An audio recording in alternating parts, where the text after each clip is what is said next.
বন্ধুরা, আজ আমি আপনাদের সামনে একটা নতুন টপিকে আলোচনা করব।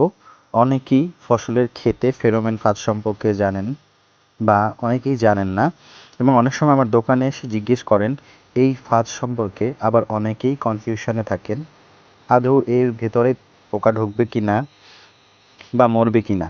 মূলত তাদের জন্যই আজকের এই ভিডিওটা। ফেরোমন ফাঁদ হলো ফল ছিদ্রকারী পোকা দমনের আধুনিক উপায়। এই বক্সের মধ্যে একটা কাঠি দেয়া থাকে, যার গন্ধে পোকা ভেতরে ঢুকে কিন্তু আর বেরোতে পারে না। এই কাঠির প্রায় 20 থেকে 25 দিন পর্যন্ত কার্যকরী থাকে। আপনারা দেখতেই পাচ্ছেন, মাত্র একদিনের মধ্যেই অনেক পোকা ভেতরে আটকা পড়ে আছে। এটা ব্যবহারের ফলে অবশ্যই ফসলের ক্ষেতে অনেক ফল টিকিয়ে রাখা সম্ভব এবং স্মার্টলি হ্যান্ডেল করা সম্ভব।